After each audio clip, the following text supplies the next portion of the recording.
Si Attorney Domingo Cayosa, constitutional law expert at dating presidente ng Integrated Bar of the Philippines. Magandang umaga po sa inyo, Attorney Cayosa. Welcome po sa Palatuntunan, sir. Happy weekend. Good morning at magandang umaga ho sa lahat ng nakikinig at nanonood sa inyong programa. Ito pong desisyon ng Korte Suprema, ano po ang implikasyon nito sa impeachment process? At malino ho na sinasabi nila unconstitutional daw yung paghain ng fourth impeachment complaint, no?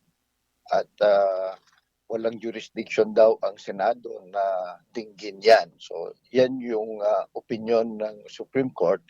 It is now for the legislative branch of government to defer to that ruling, o kaya if they have the political will or the numbers, paari nilang ituloy sapagkat malinaw naman sa konstitusyon pagdating sa impeachment, that is the sole power of the legislative branch.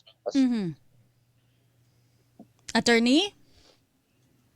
So you know, they can ask for a motion for reconsideration, or they can just defer or obey it, or they can proceed with the impeachment. Kasi na-convene na yung impeachment court. But that depends on their political will and on their numbers.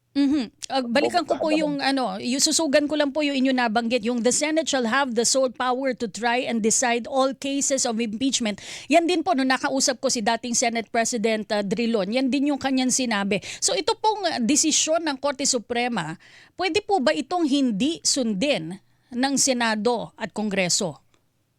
Pwede kung igigit nila yung kanilang exclusive power sa proseso ng impeachment, no? Of course, yung iba, sinasabi nila mag-defer na lang dyan sa Supreme Court. But malinaw ho kasi ang Constitution, pagdating sa impeachment, it is for the Senate to decide. Yan ang impeachment court. So kung tama man yung walang jurisdiction, let the Senate decide that, not the Supreme Court. Sapagkat impeachment ho, ito hindi nga appealable yung decision ng Senate sa Supreme Court dito eh. So, insofar as some people think there is judicial overreach, maaari naman yang i-disregard ng Senado at ituloy. Ang sabi po, Attorney Cayosa, ni Senator Joel Villanueva sa isang news report, sui generis daw ang Senado at ang pwede raw iambing ang pangyayari na ito, ang kaganapan na ito sa impeachment proceedings kay dating Chief Justice Renato Corona, kung saan nag-issue ng TRO ang Supreme Court pero sila'y nag-proceed pa rin. Ano po masasabi niyo rito, sir? May punto ho naman siya na at that is established. Well settled ho yung jurisprudence na yan. Mismo Supreme Court nagsasabi na sui generis yan and they have all the leeway. So maaari ho nilang gawin yon at naintindihan natin, but it all depends on whether or not they have the political will or the numbers to proceed with the impeachment trial. Okay, hindi po ba magkakaroon ng conflict sa pagitan ng hudikatura at lehislatura dito sa naging desisyon na ito ng Korte Suprema, Attorney? Well, naturally, there will be a conflict, but it will just be a conflict in opinion and principles. Wala ko namang kaguluhang mangyayari. Kanya-kanyang opinion ho yan, but many legal experts view this as judicial overreach. So in those instances, when there is judicial overreach, naintindihan din ng taong bayan at ng mga legal experts na yung mga institusyon na meron dapat sole discretion or authority, papalagan nila ito. Linawin ko lang po para maintindihan po ng ating mga kapuso, yung judicial overreach po na inyong nabanggit, ito po yung parang hindi na nila responsibilidad pero sinasaklawan. Tama po ba yung aking pagkakaintindi, Attorney? Oho, hindi lang ho responsibilidad, hindi na nila poder yan. So kung sa tingin nila hindi tama ang proseso, let the Senate decide that, hindi ang Supreme Court. So there are two things here. One is whether or not the Supreme Court has the power or the authority to do that. Pangalawa, whether or not tama ang the merits yung sinasabi ng Supreme Court. So doon pa lang sa jurisdiction and the authority or the power, malaki na yung gap, di ba? At naintindihan natin ang sentimiento at paningin ng ibang mga senador. Meron din naman yung mga eksperto nag-a-advise na sa tingin nila judicial overreach ito. So maintindihan natin kung ito. Nag-convene na ho kasi ang Senado eh. Mhm. Very late in the day na itong desisyon ng Supreme Court na ito. So nag-convene ng Senado, di ipaubaya mo sa kanila yan. Sila na magdedesisyon. Mhm. Okay. At Aha. ang role din po ng Supreme Court, ito ay final arbiter, court of last resort. So parang meron pong hindi po ba parang sa isang banda dapat sila rin ang nagdidesisyon? Hindi ho. Ilinaw natin yan. Hindi ho totoo na court of last resort palagi ang Supreme Court. Pagdating ho dun sa mga poder o mga diskresyon na malinaw sa konstitusyon na nailuklok dun sa ibang branches of government, ay the Supreme Court can only come in if there is grave abuse of discretion. Ibig sabihin, walang kabase-basehan yung ginagawa ng ahensya ng gobyerno na yan. In this particular case, mukhang hindi well established that there was grave abuse of discretion. Okay. Attorney, ano nakikita niyong posibleng maganap sa mga susunod na araw? Magfa-file ng motion for reconsideration o tuloy huyang impeachment proceeding na yan? Pwede mag-file ng motion for reconsideration, pwedeng ituloy, o kaya pwedeng maniwala na lang sila sa Supreme Court na sila ang may poder dito at isurrender nila o kaya i-defer nila sa Supreme Court. So tatlong bagay mo yan. Okay, ano po yung masasabi nyo dun sa naging issue na hanggang ngayon issue pa rin po, hindi pa nag-uumpisa yung proceedings po sa Senado bagamat nag-convene na sila na yung mga taong bayan sinasabi parang dinedelay po. Well, naiintindihan natin yan at matagal na nating sinasabi yan. So regardless of anuman ang desisyon, it has to proceed.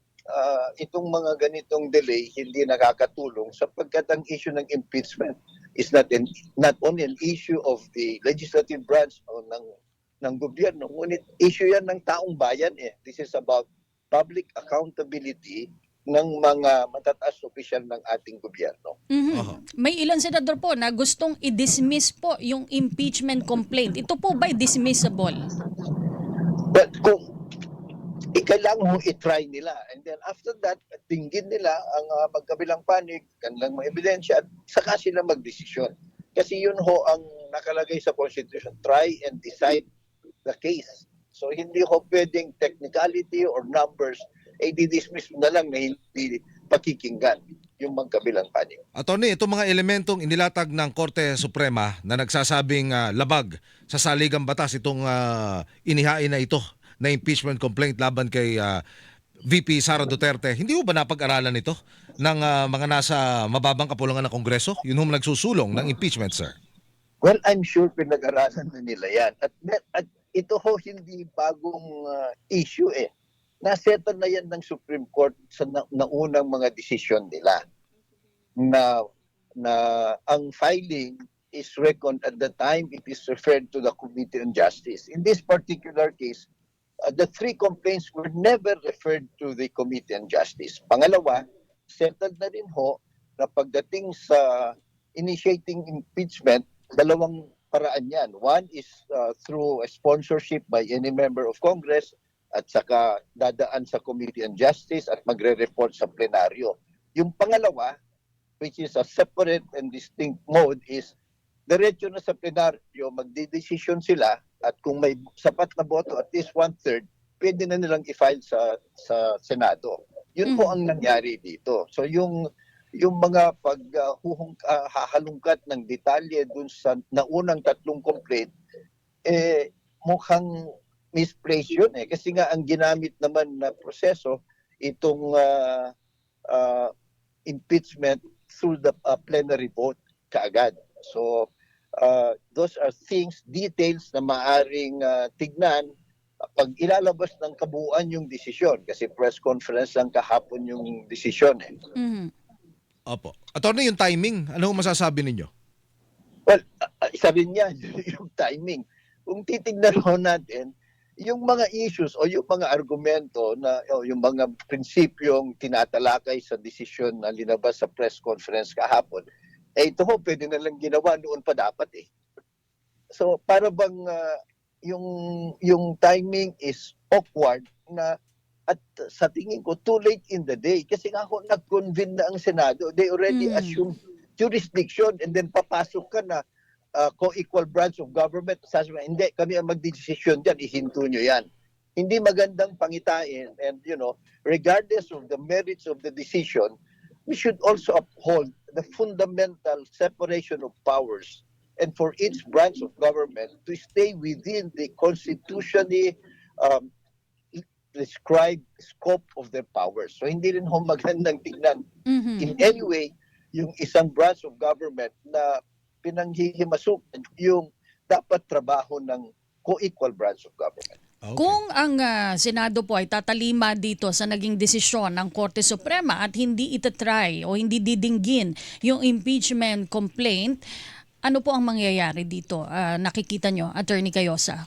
Well, kung susunod sila dyan, it's their decision and it will be decided by the Senate by majority vote. So kung sa tingin nila, ganun nga, they want to defer or surrender their sole prerogative as an impeachment court, nasa kanila yan. That's part of their authority and discretion as an impeachment court. Okay, maraming salamat po sa inyong insights, Attorney Cayosa. Ang dami ho naming natutunan na, Attorney Sir. Have a blessed weekend ho.